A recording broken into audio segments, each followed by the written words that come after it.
Geography, Indian geography देखते हैं आज।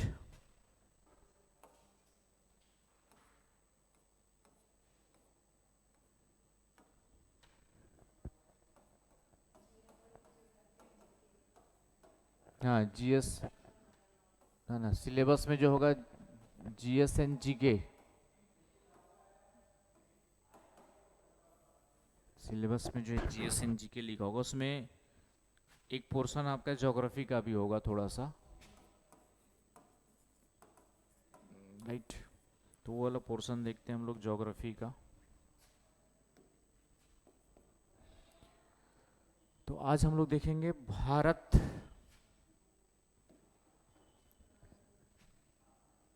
है ना, भारत की जो स्थिति है, भौगोलिक स्थिति कहाँ पर है, ठीक है। Geographical position of India, geographical position of India.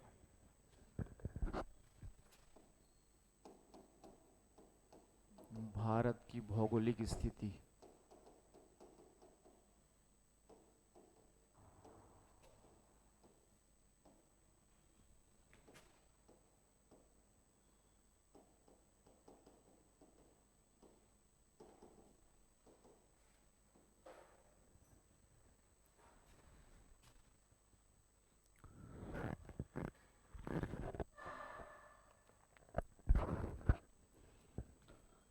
तो ज्योग्राफिकल पोजीशन ऑफ इंडिया का मतलब क्या होता है कि इस पूरे अर्थ पे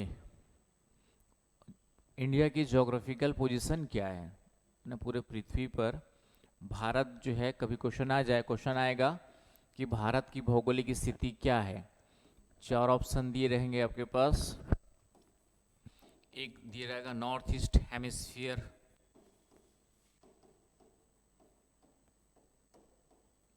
उत्तर पूर्वी गोलार्ध। बी दिया रहेगा आपका नॉर्थ वेस्ट हेमिस्फीयर, उत्तर पश्चिमी गोलार्ध।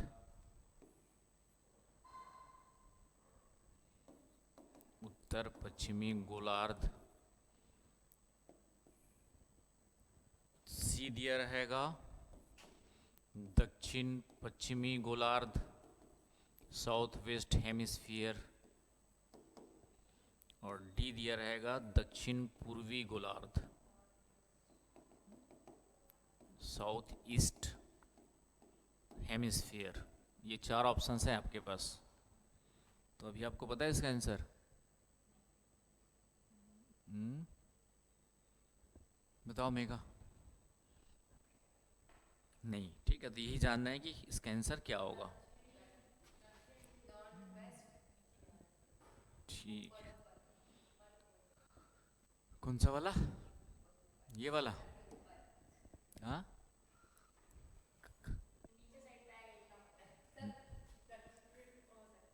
बोलो कहाँ है।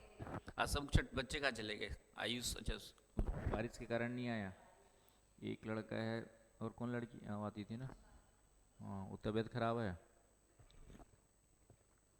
और एक बार भी फेल हो गई, एक सौम्या नहीं आती थी।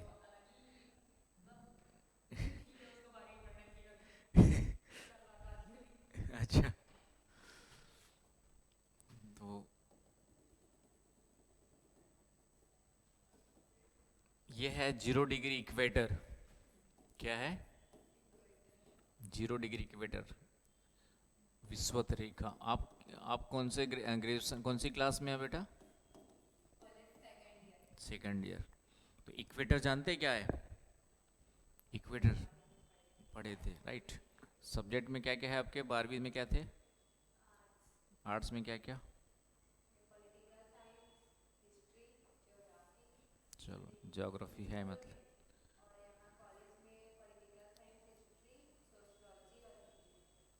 ठीक। तो क्यों हटा दिए?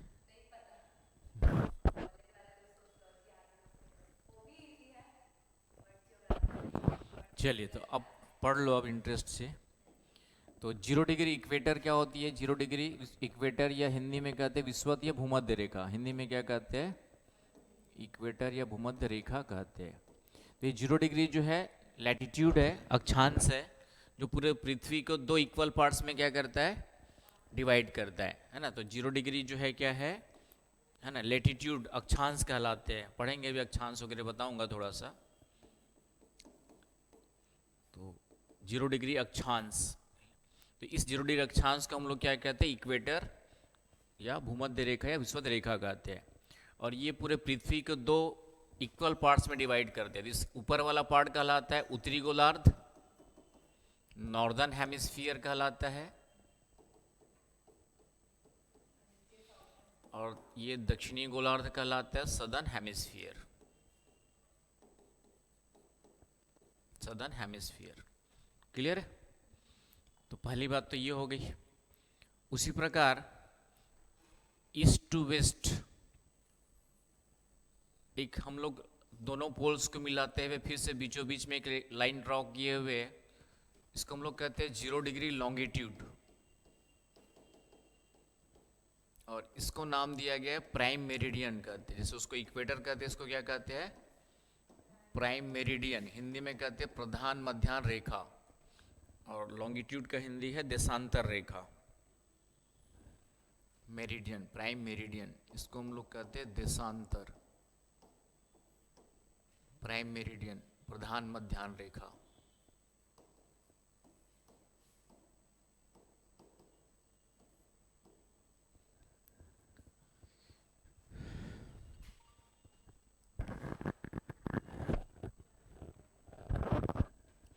जीरो डिग्री लॉन्गिट्यूड, देशांतर या प्राइम मेरिडियन, प्रधान मध्याह्न रेखा। क्लियर है? तो ये भी क्या करती है, ये भी अर्थ को दो इक्वल पार्ट में डिवाइड कर रही है, इधर ईस्ट और इधर वेस्ट। तो इसको कहते हैं ईस्टर्न हेमिस्फीयर, ईस्टर्न हेमिस्फीयर, पूर्वी गोलार्ध। इधर वाले भाग को क्या कहते हैं, पूर्वी गोलार्ध, और इधर वाले भाग को क्या कहते हैं, वेस्टर्न हेमिस्फीयर, पश्चिमी गोलार्ध। राइट? तो इस तरीके से तो पृथ्वी पर जो है कुछ रेखाएं जो खींची गई है वो ईस्ट टू वेस्ट इस तरीके से खींची गई है।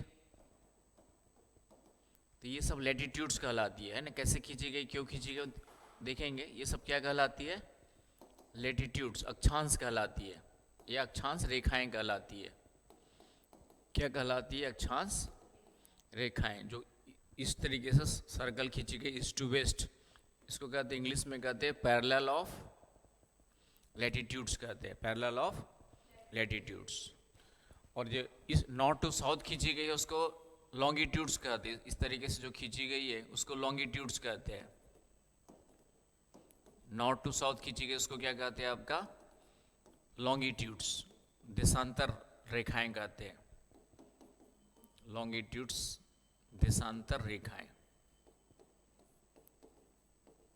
तो ये खींची क्यों गई है, क्योंकि हम किसी स्थान को बताना हो, जैसे पृथ्वी यहाँ पर है, अब बताना हो कि हमारा बिलासपुर कहाँ पर है, तो बिलासपुर को बताने के लिए हम दोनों रेखाओं का सहारा लेंगे। एक मान लेते ये वाली हो गई 25 डिग्री नॉर्थ लेटीट्यूड हो गया, 25 डिग्री नॉर्थ लेटीट्यूड हो गया मान लेते हैं,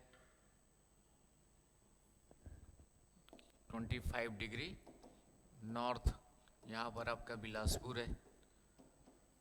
और इधर से इधर एक रेखा मान लेती है, यहाँ से इधर गुजर रही है, इसका 75 डिग्री ईस्ट है, तो बिलासपुर की लोकेशन क्या हो जाएगी, 25 डिग्री नॉर्थ 75 डिग्री ईस्ट हो जाएगी। आगे बस समझ में। तो क्योंकि ये नॉर्थ में है और ईस्ट में है इधर वाला, तो ये वाला आपका देखा नॉर्थ में।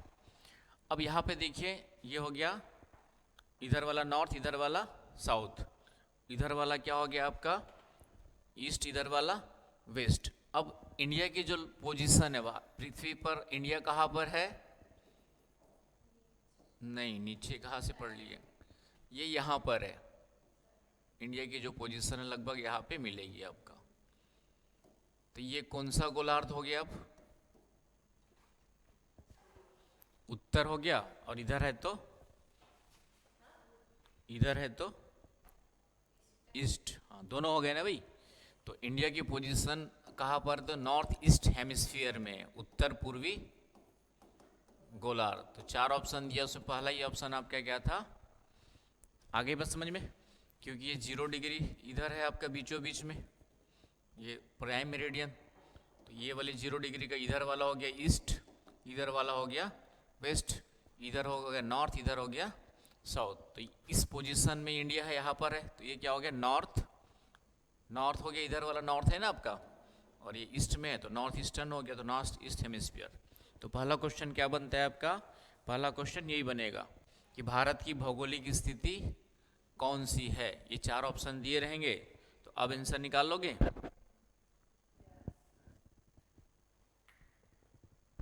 तो अब जो है, और क्यों है रटना भी नहीं है, समझ में आ गया होगा कहाँ पर है, इसका आंसर हो गया नॉर्थ ईस्ट हेमिस्फीयर में। क्लियर हो गया पॉइंट, तो ये ध्यान में रखना है ना। बाकी मैं लैटिट्यूड्स लॉन्गिट्यूड्स अलग से पढ़ाऊंगा आप लोग को बाद में, ठीक है, थोड़ा सा अभी। अब आते हैं बाकी स्थिति क्या पढ़ना है, भारत की भौगोलिक स्थिति। ये तो हो गया हमने नॉर्थ ईस्ट हेमिस्फीयर में है, ये तो हमने फाइंड आउट कर लिया कि नॉर्थ ईस्ट हेमिस्फीयर में भारत की स्थिति जो है। अब इस नॉर्थ ईस्ट हेमिस्फीयर में भी किन किन अक्षांशों के बीच में है ना, कि यहाँ से कौन, ये और ये हो गया इधर वाला 2 अक्षांश, है कि नहीं, ये ध्यान रखना पड़ेगा ना। यहाँ पे नॉर्थ में कहाँ पर किस किस के बीच में है, यहाँ पे याद रखना पड़ेगा। और इधर ईस्ट टू वेस्ट में भी कहाँ कहाँ पर स्थित है। तो अब उसको हम लोग देखेंगे, उसी को डिटेल देखेंगे कि भारत की जो भौगोलिक स्थिति है, जोग्राफिकल पोजीशन है इंडिया की आपका जो है, तो उसको हम लोग किस कंटेक्स्ट में देखते हैं, 2 भागों में देखते हैं। अक्षांशीय स्थिति क्या है, भारत की अक्षांशीय स्थिति, latitudinal position, latitudinal latitudinal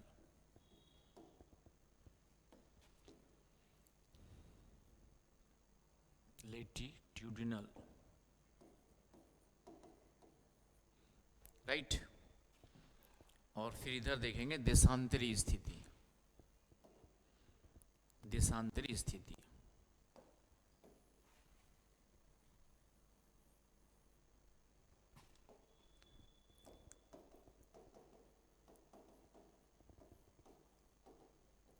longitudinal position, longitudinal position. आगे बस समझ में।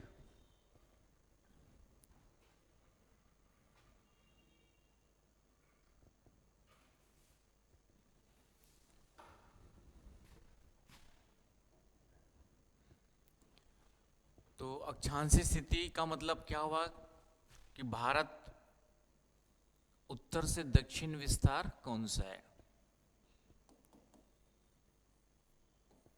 भारत की जो है नॉर्थ टू साउथ पोजीशन। अक्षांशीय का मतलब हो गया कि यहाँ से लेकर के यहाँ तक भारत का नॉर्थ टू साउथ क्या एक्सटेंशन है, और देशांतरी का मतलब हो गया ये वाला ईस्ट टू वेस्ट क्या पोजीशन है। तो लैटिट्यूडनल का मतलब हमेशा याद रखना नॉर्थ टू साउथ, और लॉन्गिट्यूडनल का मतलब हो गया ईस्ट टू वेस्ट या वेस्ट टू ईस्ट। आगे बात समझ में।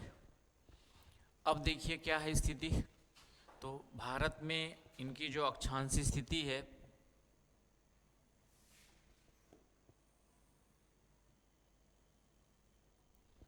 ये है आपका, इसमें भी 2 चीजें देखेंगे। एक मुख्य भूमि की स्थिति क्या है, मेनलैंड, मेनलैंड की स्थिति क्या है, और दूसरा है आपका द्वीप सहित, विथ आइलैंड्स, विथ आइलैंड्स। अब क्या जो है द्वीप सहित का मतलब विथ आइलैंड्स कितना है ना। आपको तो फैक्ट्स याद रखने हैं ज़्यादा, बस क्वेश्चन आएगा।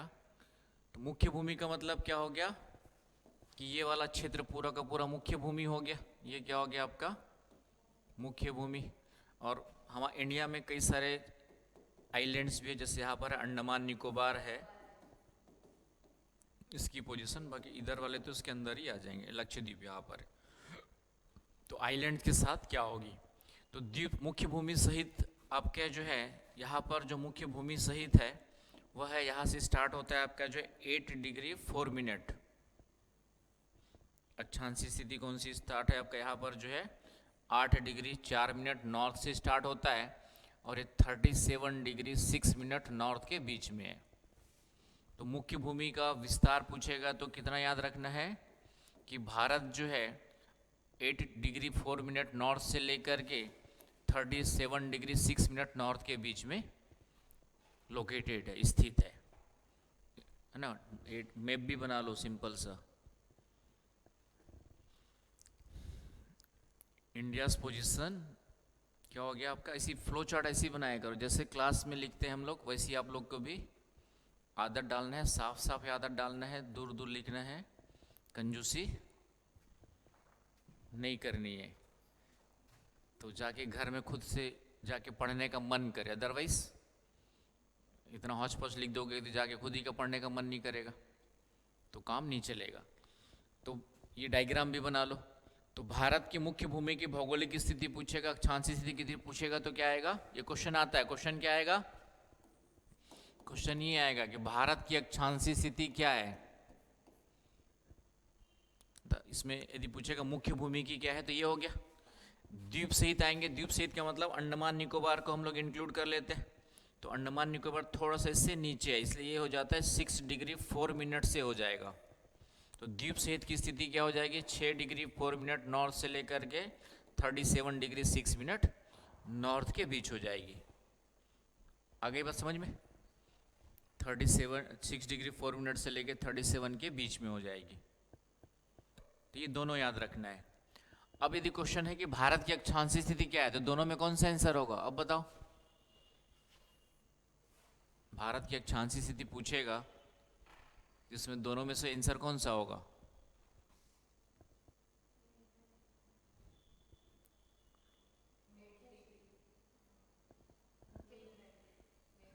मैंडेल वाला है, क्यों?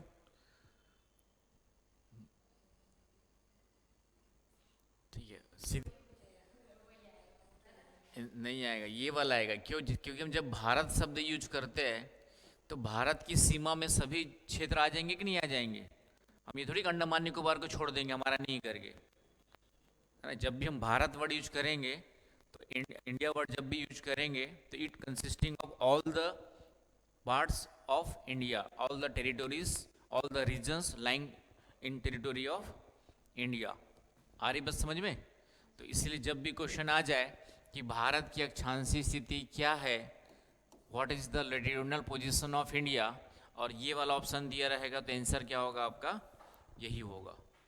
अब बात ये बाय द वे ये न दिया हो तब भले हो सकता है, और ये आंसर तभी होगा जब स्पेशली वर्ड लिखा रहेगा कि भारत की मुख्य भूमि का अक्षांशीय विस्तार क्या है, तब ये वाला वर्ड होगा। लिखा तो है ना मेनलैंड, हाँ लिखा ना मैंने, मेनलैंड।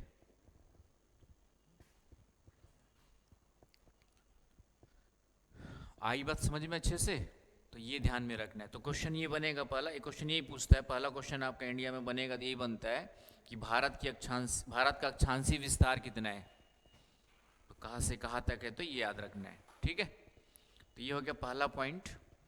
अब इसी में हम लोग दूसरी चीज़ें देखते हैं। अक्षांशीय विस्तार का मतलब नॉर्थ टू साउथ हो गया,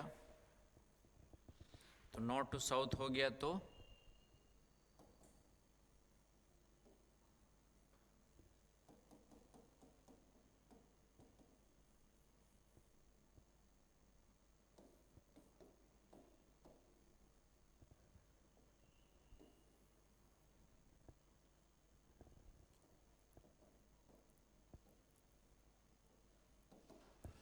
इसमें अब नॉर्थ टू साउथ की लेंथ कितनी है ना। अभी तो विस्तार देखा हमने। एक क्वेश्चन यहाँ पे और बनता है कि ये तो हो गया आपका कहाँ से कहाँ तक है, लेकिन पूछेगा कि अक्षांशी कितने कितने अक्षांश में विस्तृत है। भारत का जो है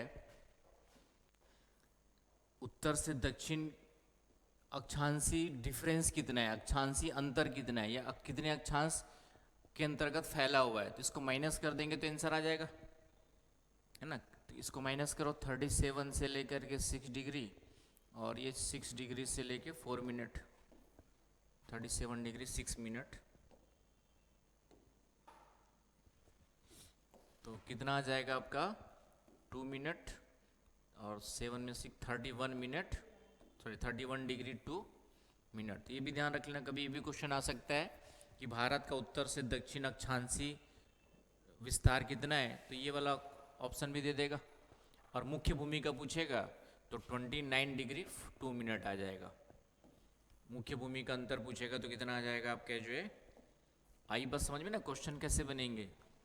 तो एक तो ये हो गया कितने कितने के बीच में है, तब तो आंसर ये हो गया। दूसरा पूछ देगा मुख्य भूमि का अक्षांशी विस्तार कितना है, लेटिट्यूडनल एक्सटेंशन कितना है, तो ये 29 डिग्री 2 मिनट हो जाएगा।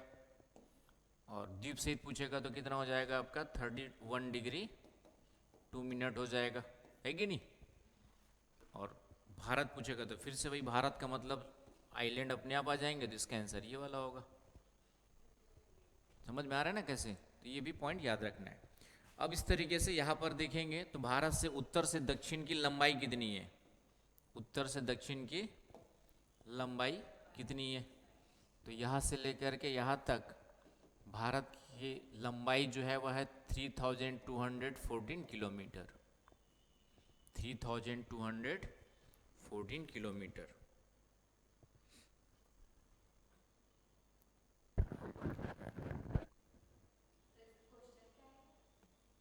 वही पूछेगा भारत का उत्तर से दक्षिण लंबाई कितनी है।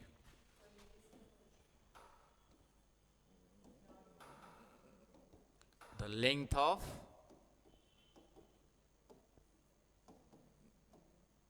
North to south of India, समझ गया, the length of north to south to India. तो इसका आंसर क्या होगा आपका 214। आगे बस समझ में, तो यहां तक कोई डाउट। तो ये हो गया the length of north to south of India, clear है। तो ये दो तीन चीज़ें याद रखना है। इसी में एक पॉइंट और नोट कर लो कि भारत का सबसे नॉर्थ मोस्ट पॉइंट कौन सा है, उत्तरतम बिंदु, उत्तरतम बिंदु, north most point of India. North most point का मतलब समझ रहे हो, सबसे उत्तर में कौन सा पॉइंट है या कौन सा स्थान है, तो इसका आंसर है आपका इंदिरा कॉल। इसका आंसर क्या है आपका जो है इंदिरा कॉल, इंदिरा कॉल। आया समझ में कि north most point of India that is the Indira col. Question आएगा what is which one is the north most point of India, उत्तरतम बिंदु कौन सा है, तो उसका आंसर क्या हो गया आपका जो है इंदिरा कॉल। उसी प्रकार साउथ मोस्ट पॉइंट कौन सा है, दक्षिणतम बिंदु, तो दक्षिणतम बिंदु है आपका जो है कैप कोमोरॉन, कैप कोमोरॉन है ना, ये तमिलनाडु में पड़ेगा, है ना। हिंदी में है कोमोरॉन अंतरीप कहते हैं, कोमोरॉन अंतरीप। आ रही बात समझ में। तो ये तमिलनाडु में है और इंदिरा कॉल लद्दाख में पड़ेगा। इंदिरा कॉल कहाँ पड़ेगा आपका, ये वाला पॉइंट जो है आपका लद्दाख में पड़ेगा।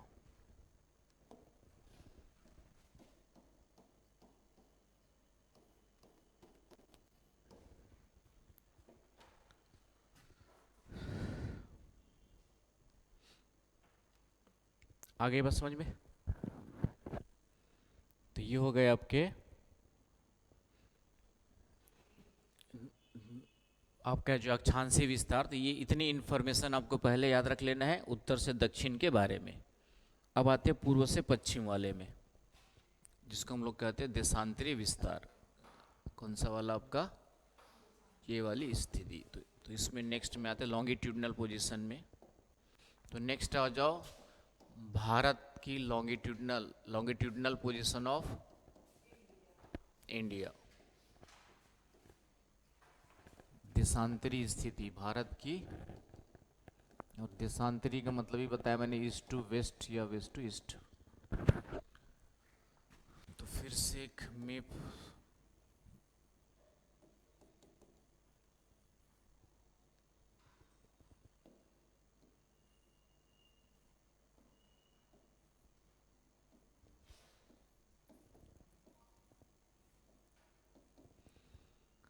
तो लगभग ऐसे दिखता है इंडिया,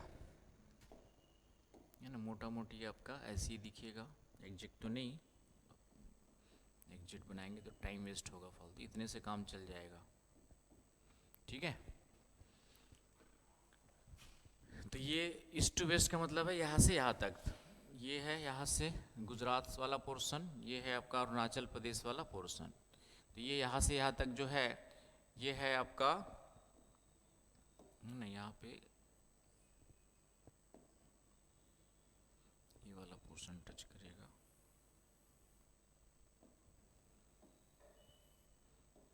गुजरात टच करता है, गुजरात वाला पार्ट है। तो ये है आपका 68 डिग्री 7 मिनट ईस्ट, और इधर अरुणाचल प्रदेश वाला पार्ट है 97 डिग्री 25 मिनट ईस्ट। तो इंडिया की लॉन्गिट्यूडनल पोजीशन इन बिटवीन कौन सी हो गई, 68 degree 7 minute east to 97 degree 25 minute east के बीच में हो गई। तो इसमें एक ही है, मुख्य भूमि अलग अलग नहीं है, सेम है दोनों का, क्योंकि अंडमान निकोबार भी इसके अंदर आ जाएगा, अंडमान निकोबार भी जो इसी के अंदर आ गया है। आगे बस समझ में, तो ये ध्यान में रखना है। और इसका भी डिफरेंस निकाल देंगे तो कितना डिफरेंस निकलेगा, 29 डिग्री 18 मिनट निकलेगा। तो थोड़ा सा लॉन्गिट्यूडनल विस्तार भारत का ज़्यादा है, माइनस करो इतना ही आएगा ना। क्लियर है पॉइंट।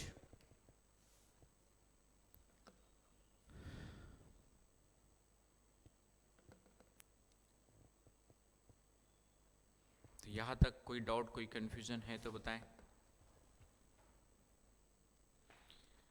चलिए, अब इसके अलावा इसका ईस्ट टू वेस्ट डिफरेंस, इसको बोलेंगे विड्थ, है ना। ये वाला क्या था, लंबाई थी, लेंथ थी, ये क्या हो गई विड्थ। तो विड्थ है इसकी 2933 किलोमीटर, 2933। तो ये याद रखना है, तो ये दोनों याद रखना। लेंथ पूछेगा तो कितना है, तो लेंथ हमारी है 3214 किलोमीटर, और विड्थ कितना है तो 2933 किलोमीटर। इस तरीके से लंबाई थोड़ा ज़्यादा है, चौड़ाई, भारत की लंबाई ज़्यादा है, चौड़ाई कम है। समझ में आया, कितना कम है तो माइनस कर लो, कितना कम है तो दोनों को माइनस करोगे तो कितना किलोमीटर कम आ जाएगा, दोनों को माइनस करो, कितना आएगा कम, 32142933 माइनस कर दो, 1 11 में 3 गया 8, 1 9 2 21 किलोमीटर। तो 21 किलोमीटर लंबाई ज़्यादा है चौड़ाई की तुलना में। ठीक है, तो ये पॉइंट भी ध्यान रख लेना, कभी पूछने वाला ऐसे भी बना, अभी तक तो नहीं बनाया किसी एग्जाम में, लेकिन ऐसा भी बना सकता है। तो ये हो गया देशांतरी विस्तार। और देशांतरी में फिर से एक पॉइंट कि आपका जो है ईस्टर्न मोस्ट पॉइंट कौन सा है, तो ईस्टर्न मोस्ट पॉइंट है किबिथू। ये है आपका ईस्टर्न मोस्ट पॉइंट, पूर्वोत्तम बिंदु, सबसे ईस्ट में है पॉइंट, पूर्वोत्तम बिंदु। तो सबसे पूर्व में स्थित बिंदु कौन सा है, किबिथू है, किबिथू दिख रहा है। और ये कहाँ पड़ेगा, कौन से राज्य में पड़ेगा, मेघा, अरुणाचल प्रदेश है ना। ये कहाँ पड़ेगा आपका, अरुणाचल प्रदेश में, अरुणाचल प्रदेश में पड़ेगा। ये अरुणाचल प्रदेश है पूरा का पूरा यहाँ तक।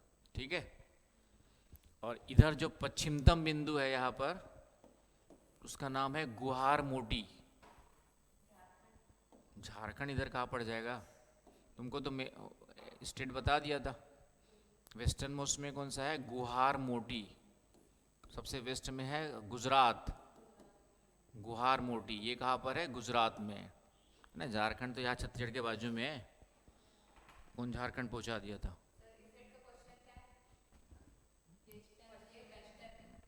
वेस्टर्न मोस्ट, इधर वाला है आपका जो है वेस्टर्न मोस्ट पॉइंट,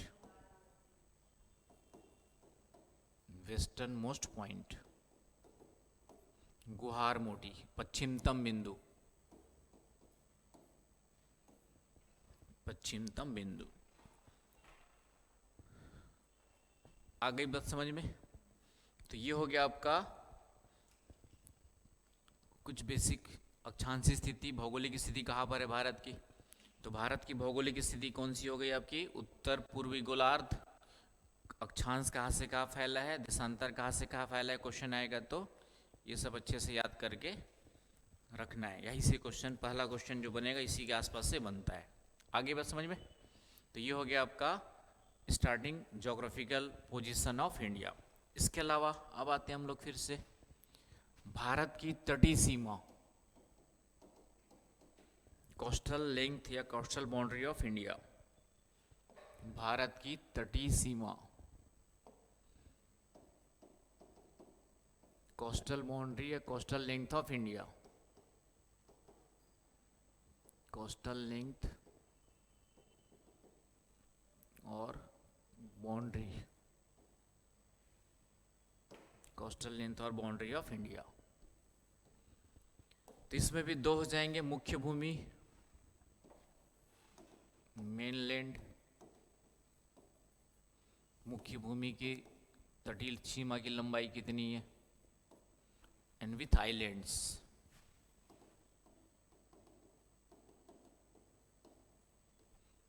आइलैंड्स द्वीप सहित। आ रही बात समझ में?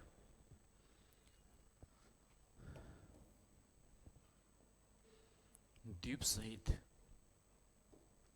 तो यहाँ पे तटीय सीमा का मतलब है समुद्री सीमा भारत की कहाँ कितनी लंबाई है।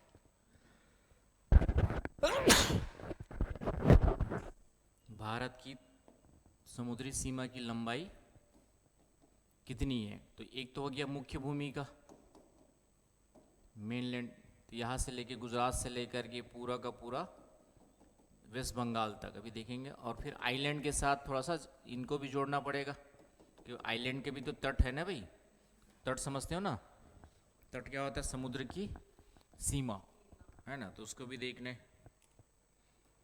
तो क्या है आपकी, देखते हैं। तो तटीय सीमा है, इसकी मुख्य भूमि की पड़ेगी आपकी, हो जाएगी टोटल मुख्य भूमि की जो है 6100 किलोमीटर, 6100 किलोमीटर। मुख्य भूमि की तटीय सीमा की लंबाई कितनी है? 6100 किलोमीटर। और द्वीप सहित है आपका जो है 7516.5 किलोमीटर।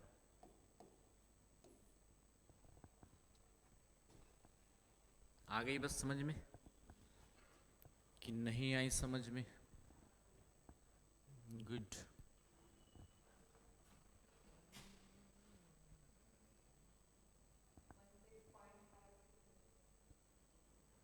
क्या बोल रहे हो?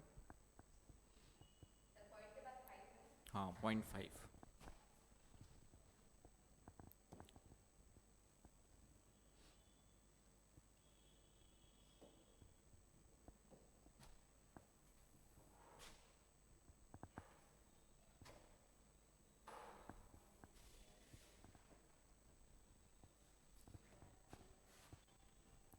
ठीक है, मैप दिख रहा है? तो ये एटलस देख लेना बाद में आपका, और स्टेट्स के नाम और सब याद रखना पड़ेगा, धीरे धीरे पढ़ेंगे। तो अभी तटीय सीमा की लंबाई का मतलब हो गया गुजरात से लेकर के, ये पूरा गुजरात से लेकर के आपका जो है यहाँ से लेकर के ये पूरा जो तट हो गया, तो ये मुख्य भूमि हो गया। कहाँ तक? वेस्ट बंगाल तक। ये कौन सा है आपका? वेस्ट बंगाल, इधर गुजरात। तो गुजरात से लेकर के ये 9 राज्य है। तटीय सीमा वाले कितने राज्य है आपके जो है? 9 स्टेट्स है।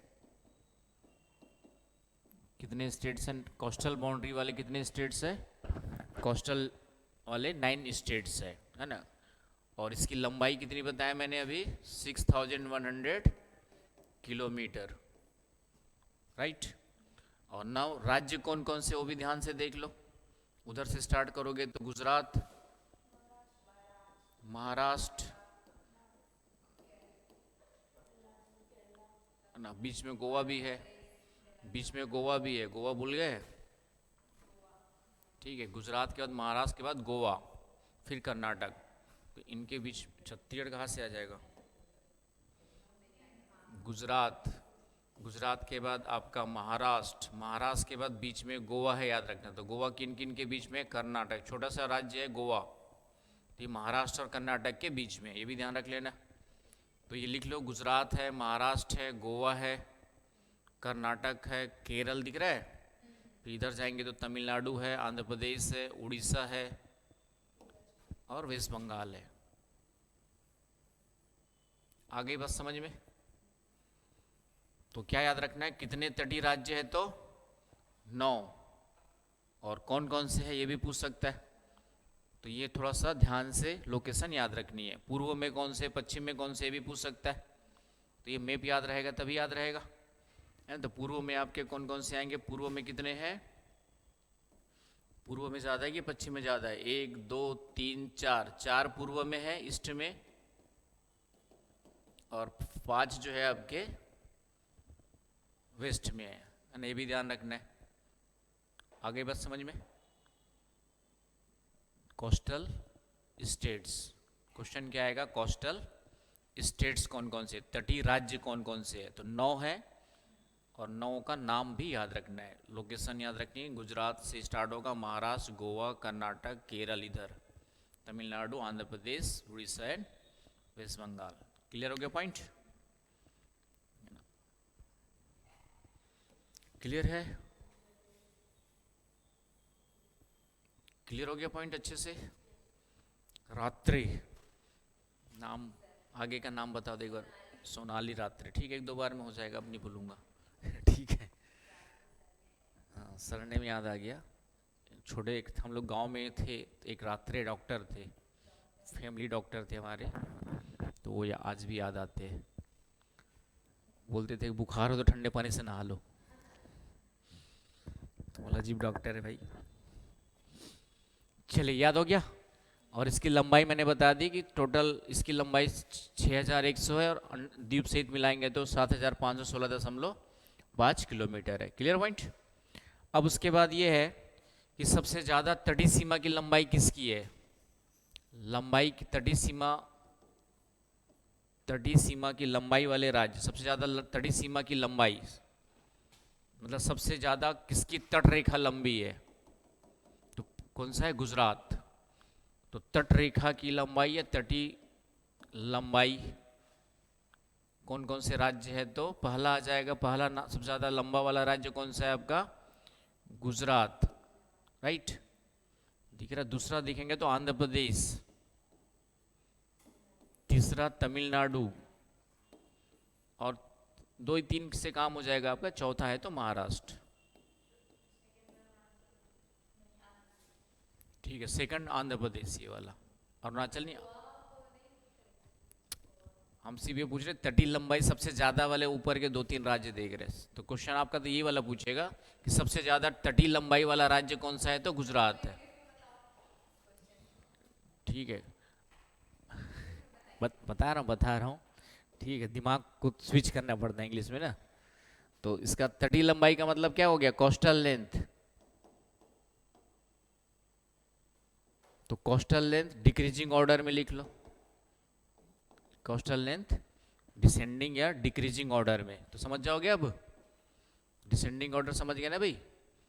तो सबसे लॉन्गेस्ट कोस्टल लेंथ वाला स्टेट कौन सा हो गया, है ना, longest coastal length, that is the Gujarat, है ना। ऐसे लिखा करो जैसे लाइन मैंने लिखा है, ऐसे इधर इधर नहीं लिखना है, ऊपर नीचे लिखोगे तो याद रहेगा आसानी। पहला है कौन सा सबसे बड़ा कोस्टल लेंथ वाला स्टेट, गुजरात। दूसरा कौन सा हो गया, आंध्र प्रदेश। तीसरा कौन सा हो गया, तमिलनाडु। चौथा कौन सा हो गया, महाराष्ट्र। 2 से 3 से काम हो जाएगा आपका, है ना, इतना जाना नहीं पड़ेगा आपका, एक से ही काम हो जाएगा वैसे आपके एग्जाम के लिए।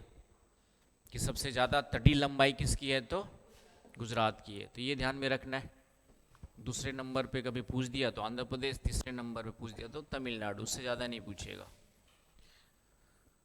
और राइट, तो ये याद रखना है। लेकिन अंडमान निकोबार का नाम आ गया तो उल्टा हो जाता है, अंडमान निकोबार पहले नंबर पे आ जाता है। ये तो गुजरात के अलावा यूनियन टेरिटोरी भी पूछ दिया ना, ये यूनियन टेरिटोरी है, ये क्या है आपका केंद्र शासित प्रदेश है। तो कभी क्वेश्चन दे दिया कि किस राज्य, ऐसे लिखा रहता है स्टेट ऑब्लिक यूनियन टेरिटोरी, तो दोनों आ जाएंगे कि स्टेट या यूनियन टेरिटोरी में कौन सा लेंथ ज़्यादा है, तो सबसे पहला कौन सा आ जाएगा, अंडमान निकोबार भी आ जाएगा। उसके बाद फिर गुजरात और बाकी चीज़ें आ जाएंगी। तो तीसरा हो जाएगा आंध्र प्रदेश, चौथा तमिलनाडु, पांचवा महाराष्ट्र। आ रहा समझ में सोनाली? ठीक है, महाराष्ट्र है ना। ऐसे तो सिर्फ राज्य पूछेगा तब तो गुजरात है, लेकिन राज्य या यूनियन टेरिटोरी में से पूछेगा तो फिर अंडमान है। तो ये भी ध्यान में रखना है। तो स्टेट या यूनियन टेरिटोरी दोनों मिला के पूछ दिया तो अंडमान है। चलिए, तो ये हो गया आपका, इतना याद रखना है आज के लिए, रख लोगे। इसके बाद एक चीज और, ये तो हो गया कोस्टल वाली बात। अब आते हैं स्थलीय सीमा। स्थली का मतलब सिर्फ स्थल वाले भाग, यहां से लेकर के ये पूरा का पूरा, सिर्फ जो समुद्र से नहीं लग रही, सिर्फ स्थलीय स्थल लगा हुआ है, ये हो गया भारत वाला। ये पूरा का पूरा क्या हो गई आपकी, ये पूरा, ये स्थलीय सीमा हो गई। ये क्या हो गई आपकी स्थलीय। तो स्थलीय सीमा की लंबाई लिख लो, लेंथ ऑफ, है ना, इसमें इंग्लिश में है आपका लेंथ ऑफ टेरेस्ट्रियल बाउंड्री कहते हैं, लेंथ ऑफ टेरेस्ट्रियल बाउंड्री, है ना। टेरेस्ट्रियल का मतलब लैंड। तो इसका आंसर है आपका 15,200 किलोमीटर। इसका आंसर कितना है आपका 15,200 किलोमीटर। मतलब ये पूरा लैंड यहाँ से लेके यहाँ तक, यदि आपको घूमने जाना हो, यहाँ से स्टार्ट करके इधर किनारे किनारे किनारे किनारे जाओगे तो कितना किलोमीटर चलना पड़ेगा, 15,200 किलोमीटर, राइट। तो ये भी ध्यान रखना है कि स्थलीय सीमा की लंबाई कितनी है। आगे बस समझ में। तो ये आपका हो गया कुछ फैक्ट्स भारत के बारे में। तो यहाँ तक कोई समस्या नहीं है। कल यदि मेरी क्लास होगी तो पढ़ेंगे भारत के पड़ोसी देश। कौन कौन से पढ़ेंगे? भारत के पड़ोसी देश, neighbouring country of India, right. तो इतना कम से कम अच्छे से पहले से याद रख लेना। और तुम्हारे लिए होमवर्क क्या है? तुम्हारे लिए होमवर्क है इंडिया में कितने स्टेट्स है? कितने स्टेट है सोनाली? 28। तो इंडिया में जो है 28 स्टेट्स है और 8 यूनियन टेरिटोरी है। 8 क्या है आपकी? Union territory. तो कल पूरा मैप एटलस या गूगल से निकाल के सभी स्टेट्स का नाम लिख लेना, कौन से यूनियन टेरिटोरी से लिख लेना, और उनकी कैपिटल्स भी साथ साथ, ठीक है, उनकी कैपिटल्स भी लिख के लाना है। तो 28 स्टेट्स ध्यान से देखकर, इसे भी रटना नहीं है, ये भी दिमाग में इमेज डाल देना कि झारखंड है तो झारखंड यहाँ पर है, हिमाचल है तो हिमाचल यहाँ पर है, तेलंगाना है तो तेलंगाना यहाँ पर है। तो तुरंत दिमाग में आ जाना है कि ये कि कौन सा स्टेट कहाँ पर है। मध्य प्रदेश है तो बीच में, राजस्थान है तो इधर है ना, गोवा है तो महाराष्ट्र और कर्नाटक के बीच में, है ना, वेस्ट बंगाल इधर है, उड़ीसा यहाँ पर है, छत्तीसगढ़ यहाँ पर है। तो तुरंत आपका इधर इधर वाले कहलाते हैं नॉर्थ ईस्ट स्टेट्स, ये है 7 सिस्टर्स कहलाते हैं। हाँ, सात स्टेट्स है यहाँ पर, इसको हम लोग क्या कहते हैं? नॉर्थ ईस्ट इंडिया कहते हैं। तो नॉर्थ ईस्ट इंडिया में 7 स्टेट्स है, उसको हम लोग क्या कहते हैं? 7 सिस्टर स्टेट्स कहते हैं। तो ये सब होमवर्क करके आपको आना है, राइट, कर लेना है। तो पूरा मैप आपके दिमाग में हो जाना चाहिए और उसकी कैपिटल भी। क्लियर है? तो ये पहला काम आपको करके आना है और बाकी फिर धीरे धीरे आगे बढ़ेंगे। और फॉर्म की लास्ट डेट कब है तुम लोग की? एनटीपीसी आरआरबी की? अक्टूबर।